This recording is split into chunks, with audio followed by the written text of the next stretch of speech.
이 시간 하나님께서 주시는 말씀은 마가복음 2장 23절부터 3장 6절까지입니다. 안식일에 예수께서 밀밭 사이로 지나가실새 그의 제자들이 길을 열며 이삭을 자르니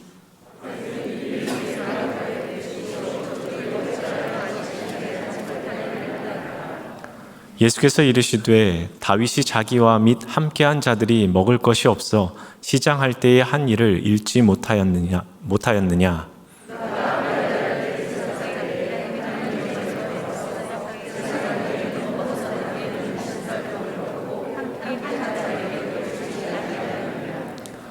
또 이르시되 안식일이 사람을 위하여 있는 것이요 사람이 안식일을 위하여 있는 것이 아니니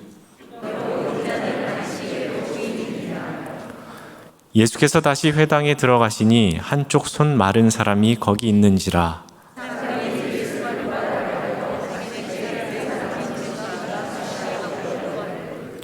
예수께서 손 마른 사람에게 이르시되 한가운데에 일어서라 하시고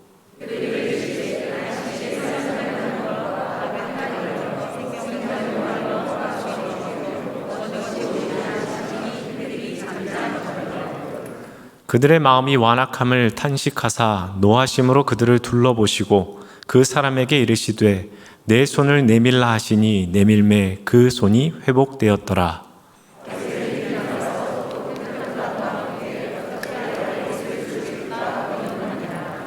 아멘.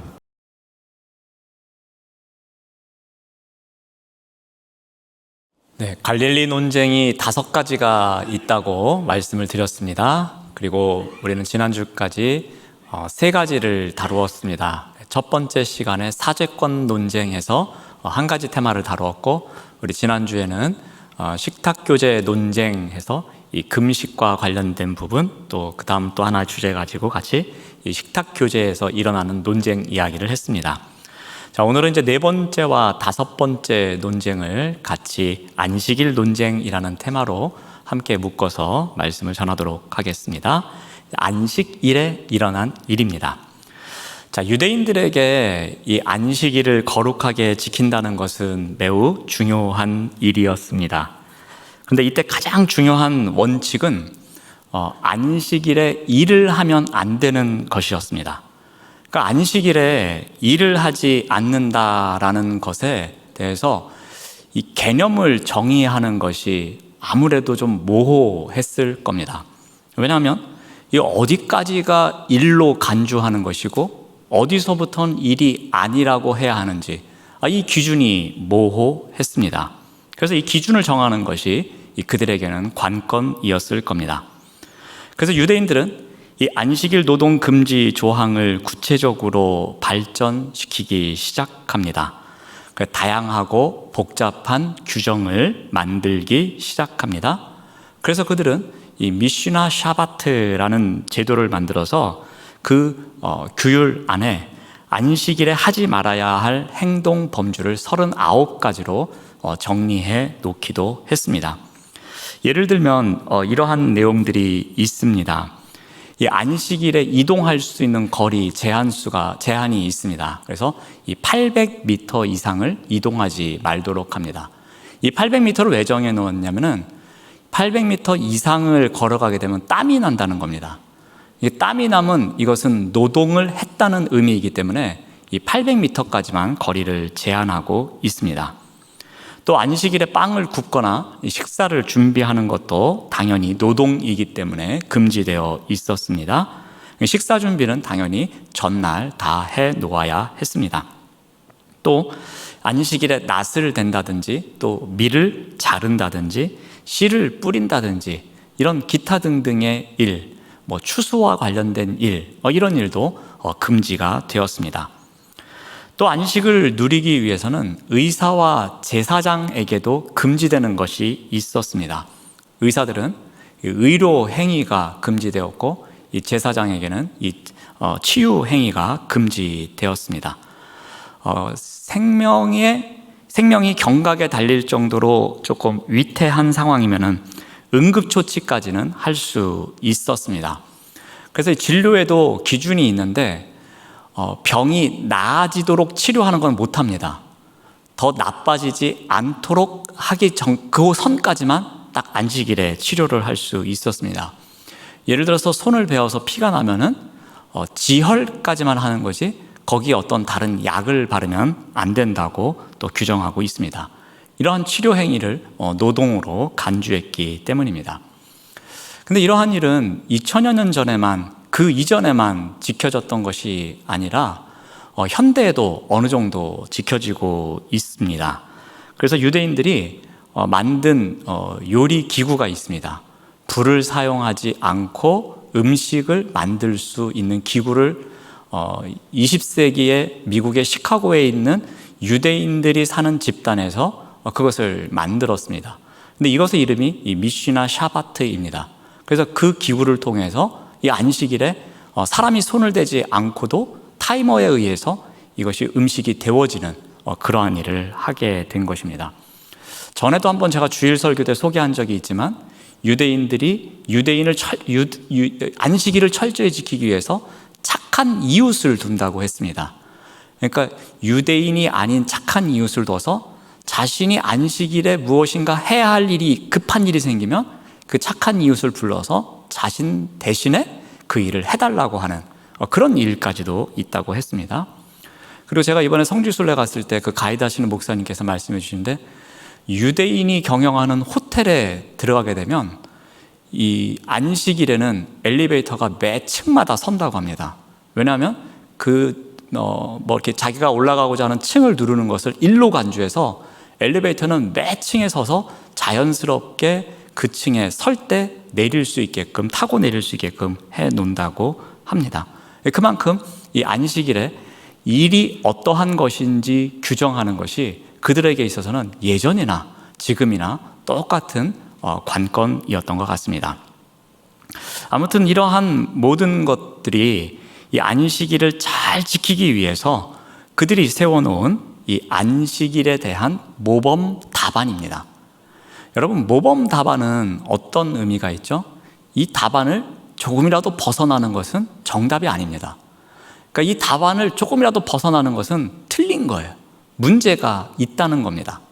그러니 이 안식일을 거룩하게 지키고자 하는 바리새인들은 어떻게 했겠습니까? 그 모범 답안지를 들고서 그 모범 답안지에서 벗어나는 사람이 있으면 막 분노하는 거죠. 화를 내는 거죠. 어떻게 이거를 안 지킬 수 있느냐면서 판단하게 되는 거죠. 정죄하게 되는 거죠. 그러한 일들이 일어나고 있었습니다. 바로 그러한 일이 일어나는 것이 오늘 우리가 본문에서 읽은 안식일 논쟁입니다.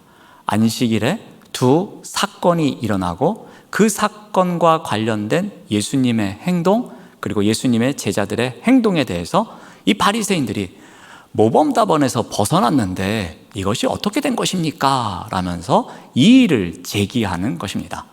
그리고 논쟁에선 제가 첫 시간에 말씀드렸듯이 이 일을 제기하면 예수님께서는 반론을 제기한다고 말씀을 드렸습니다. 한번 그 부분을 오늘 두 사건을 통해서 한번 살펴보고자 합니다. 자, 먼저 첫 번째 사건은 안식일에 예수님께서 제자들과 함께 밀밭 사이로 지나가십니다. 자, 우리 23절 말씀을 봅니다. 안식일에 예수께서 밀밭 사이로 지나가실새 그의 제자들이 길을 열며 이삭을 자르니라고 합니다. 아마 우리가 이삭을 자르니라는 표현에서 조금 전에 말씀드린 모범 답안에서 벗어나는 행동을 하고 있음을 우리가 알 수 있습니다. 이삭을 자르고 있다는 것은 추수의 개념입니다. 그러므로 분명히 그 39가지에서 금지하고 있는 노동임에는 분명합니다. 통상적으로 유대인들은 안식일을 지키기 전날에 음식을 준비해야만 했습니다. 그런데 지금 제자들이 하고 있는 행동은 안식일에 음식을 준비하고 있는 모습입니다. 안식일법 준수는 그들에게는 너무나도 중요했습니다. 조금 전에 말씀드렸던 것처럼 그들의 정체성입니다. 그러니까 안식일을 지키는 것, 그리고 유대인이면서 할례를 받는 것, 이것은 유대인들에게 있어서는 너무나도 중요한 정체성이고 이방인과 구분할 수 있는 잣대였습니다. 그러므로 이들이 그것을 철저히 지키기 위해서 노력했음은 우리가 알 수 있는 일입니다. 그런데 이 모범 답안에서 벗어나는 일이 생기자 이 일을 제기합니다. 24절 말씀을 봅니다. 바리새인들이 예수께 말하되 보시오, 저들이 어찌하여 안식일에 하지 못할 일을 하나이까? 라고 합니다. 저들은 제자겠죠. 제자들이 안식일에 하지 못할 일, 안식일 모범 답안지에서 벗어나는 일을 하고 있음을 이야기하고 있습니다. 그것에 대해서 지금 바리새인들이 비난하고 있습니다. 즉 그들이 이삭을 자른 행위를 추수로 간주하고 있었던 것입니다. 자, 그러자 이 바리새인들의 이의에 대해서, 이의를 제기한 것에 대해서 이제 예수님께서는 반론을 시작하십니다. 그런데 누구의 이야기를 끌어오는가 하면 구약 성경에 있는 다윗과 그와 함께 도망치던 사람들의 이야기를 가지고 옵니다. 우리 25절 말씀을 봅니다. 예수께서 이르시되 다윗이 자기와 및 함께한 자들이 먹을 것이 없어 시장할 때에 한 일을 잃지 못하였느냐라고 합니다. 예수님께서는 너희들이 성경에 있는 이야기, 이 성경 말씀을 읽지도 않았느냐라고 하면서 너희들 왜 이렇게 무지하냐, 너희들 왜 이렇게 알지 못하느냐 하면서 말씀하십니다. 여기 읽지 못하였느냐라는 이 표현은 신약 성경에 4번 나옵니다. 그런데 이 중에 3번이 주로 예수님께서 바리새인들이나 서기관들을 꾸짖을 때, 그들의 무지함을 책망할 때에 사용하는 표현입니다. 즉 종교 지도자인 바리새인과 제사장들과 서기관과 사두개인들이 그 지위에 걸맞지 못하게 성경에 대해서 무지한 모습을 책망할 때에 너희들 그것도 읽어보지 못했느냐라는 표현을 사용하고 있다는 것입니다. 예수님은 사무엘상 21장에 나오는 이야기를 말씀하십니다. 다윗의 이야기를 인용하면서 다윗과 함께한 사람들의 이야기를 합니다. 마치 지금 제자들이 예수님과 함께하고 있는데 그들의 행동에 대해서 지금 비난을 받고 있기에 다윗과 함께했던 그 사람들의 이야기를 예수님께서는 말씀하고 계십니다. 우리 26절 말씀을 보시면은 그가 아비아달 대제사장 때에 하나님의 전에 들어가서 제사장 외에는 먹어서는 안 되는 진설병을 먹고 함께한 자들에게도 주지 아니하였느냐라고 말씀하십니다. 예수님은 여기에서 이 다윗의 권위를 먼저 강조하고 계십니다. 제사장 이외에는 먹어서는 안 되는 진설병입니다. 그런데 다윗이 먹었습니다. 그리고 함께한 사람들도 먹었다고 이야기를 합니다.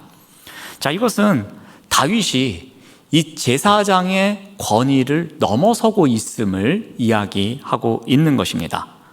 자, 예수님께서 이러한 다윗의 권위를 인용하시면서, 그러한 사례를 인용하시면서 예수님 또한 이 제사장의 권위를 능가하는 그런 권위를 갖고 계신 분임을 소개하고 있는 것입니다.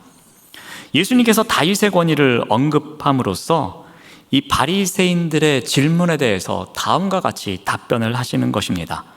다윗은 제사장만이 먹을 수 있는 진설병을 먹었습니다. 그리고 또 그 일행에게도 그 떡을 주었습니다. 그의 권위로 인해서, 그러니까 다윗이 제사장보다 더 뛰어난 권위를 갖고 있기에 그 권위에 의해서 제자들에게, 함께하는 사람들에게 떡이 주어졌기에 전혀 문제가 없다고 말씀하시는 것입니다.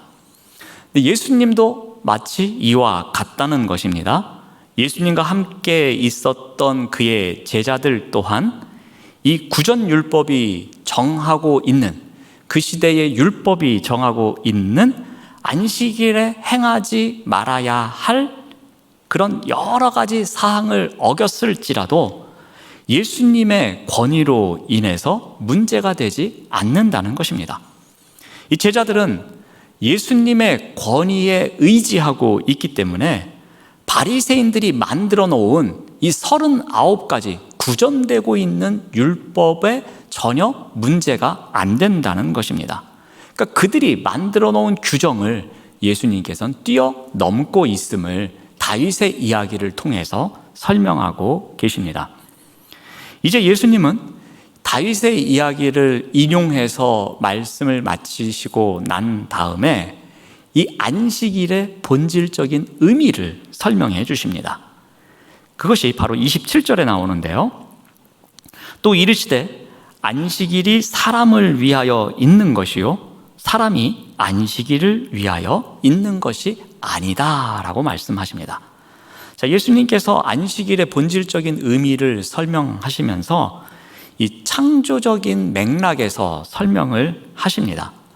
이 안식일이 왜 만들어졌는지 그 이유를 말씀하시는데 안식일은 사람을 위해서 만들어졌다는 것입니다. 안식일은 사람의 관계에 의해서 이 사람을 사랑하는 의미에서 창조주 하나님께서 만들어주신 것이라고 그 본질을 이야기합니다.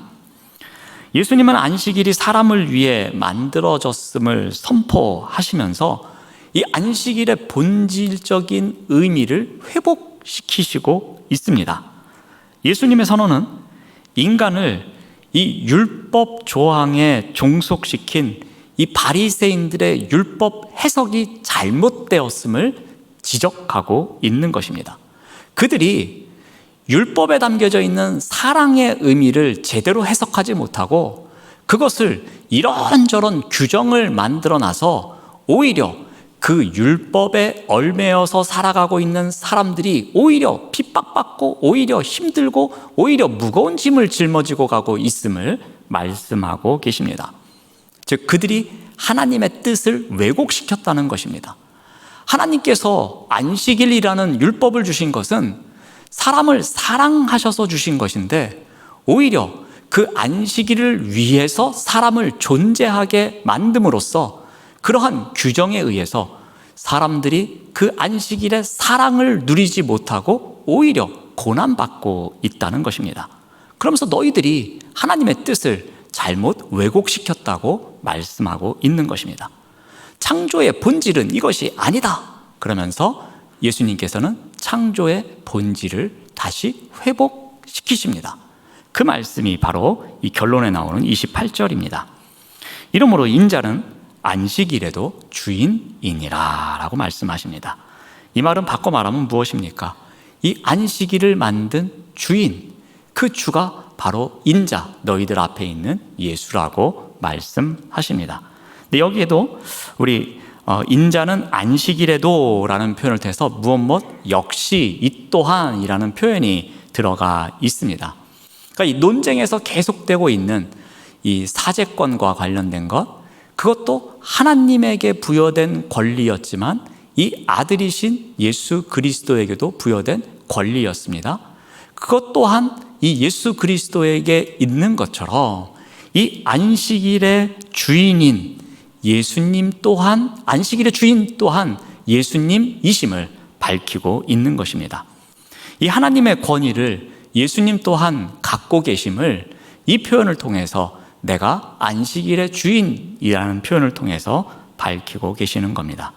자, 이렇게 첫 번째 안식일 논쟁에 대해서 안식일의 본질이 무엇인지 그것을 설명해 주십니다. 자, 이제 두 번째 안식일 논쟁입니다. 예수님께서 이제 회당에 들어가십니다. 무슨 일이 생기냐면은 1절 말씀을 보면은 예수께서 다시 회당에 들어가시니 한쪽 손 마른 사람이 거기에 있었다고 합니다. 자, 회당에 손 마른 자가 있었는데 무슨 일이 또 생기는가 하면 2절 말씀을 보면은 사람들이 예수를 고발하려고 합니다. 그래서 안식일에 그 사람을 고쳐주는가 아니면 안 고쳐주는가. 그러니까 이들의 표현에 의하면은 일을 하는가 안 하는가, 자신들이 갖고 있는 모범 답안에서 벗어나는가 안 벗어나는가 한번 지켜보고 있는 것입니다. 여기 지켜보다라는 헬라어는 이 파레테른이라는 단어입니다.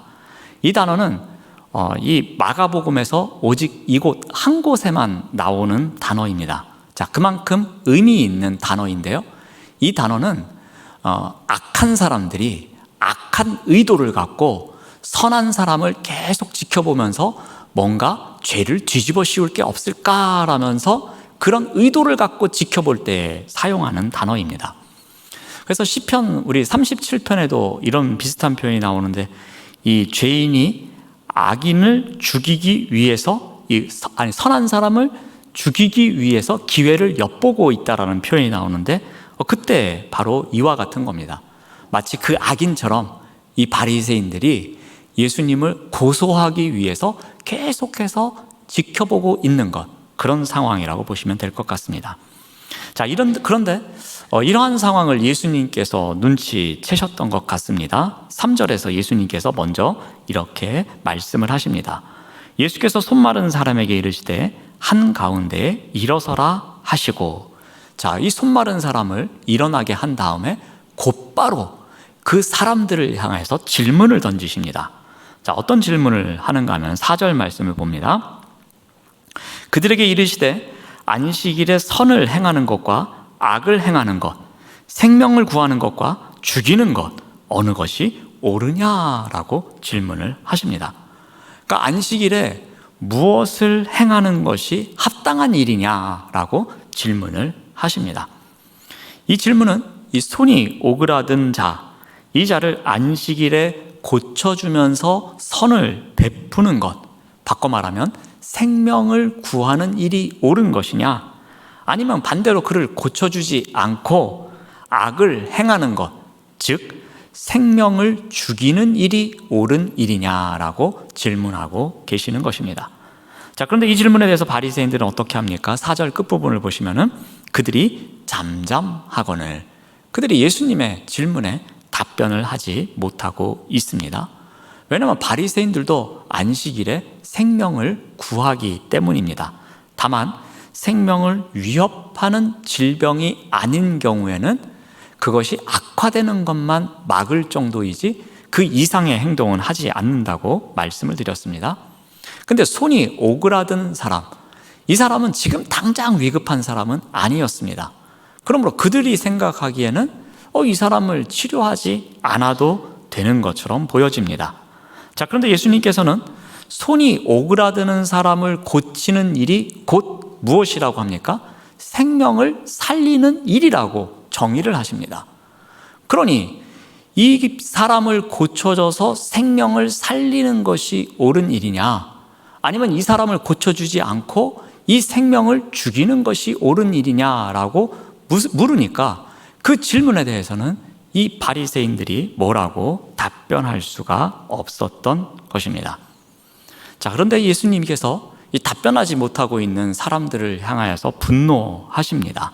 그래서 5절 말씀을 보면은 그들의 마음이 완악함을 탄식하사 노하심으로 그들을 둘러보십니다.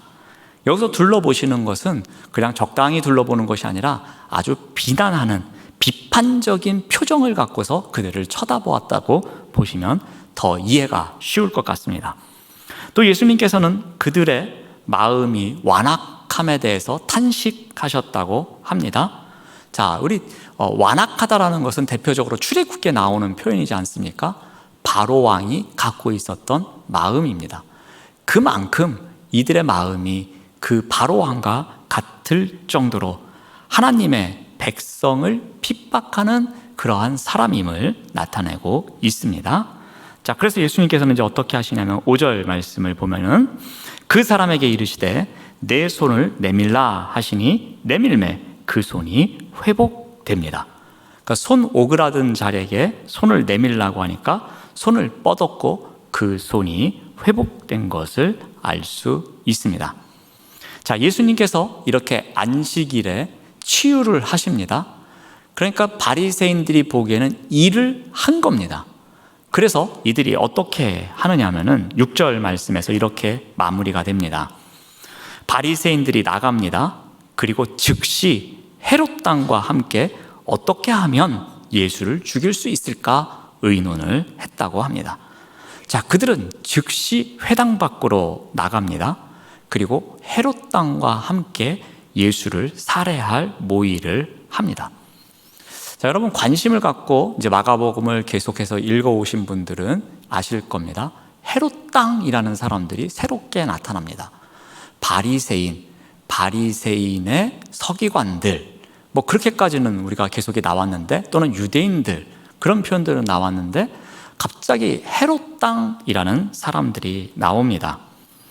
헤롯 땅은 그 당시, 그러니까 주전 한 4년 정도부터 이 39년 사이에 이 갈릴리와 베레아 지역에서 분봉 왕을 했던 헤롯 안티파스를 추종하던 사람들로 이야기하고 있습니다.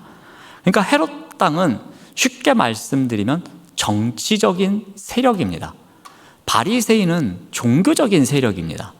그런데 헤롯 땅은 정치적인 세력입니다. 자, 여러분, 지금 예수님을 죽이려고 하는 사람들이 종교적인 지도자들, 종교적인 세력만 갖고 있는 사람들이 아니라 이제는 그 사람들에다가 정치적인 세력이 있는 사람들까지 더 플러스가 된 것입니다. 이제 그만큼 이제 3장에 와서 이제 예수님께서는 점점 더 앞으로 힘든 여정을 가시겠구나라는 것을 이 표현을 통해서 보여주고 있습니다.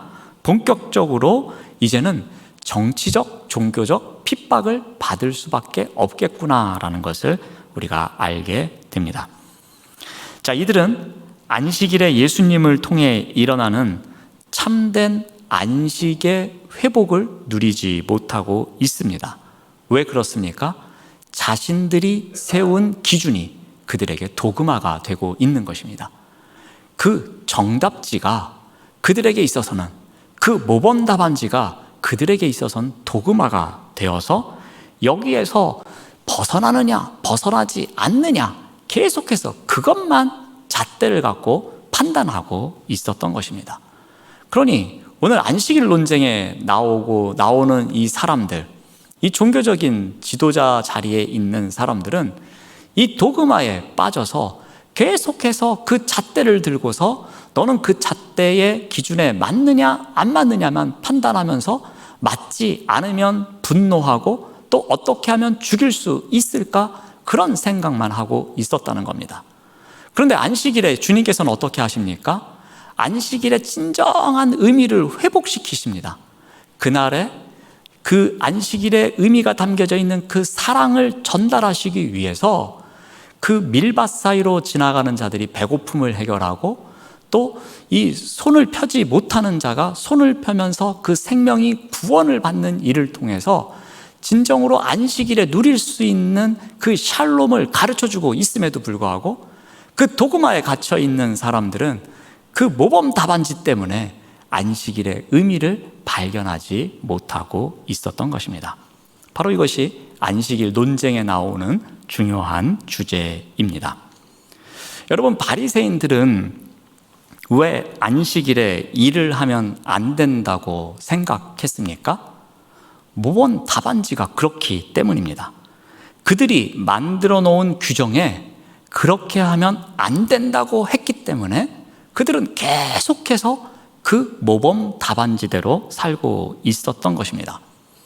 우리가 왜 이것을 금지해야 하는지, 이것이 꼭 필요한지에 대해서 그들은 더 이상 고민하지도 않았고, 과연 이것이 생명을 살리는 것인지 아닌지에 대해서는 다른 이유도 다른 것도 생각하지도 않았습니다.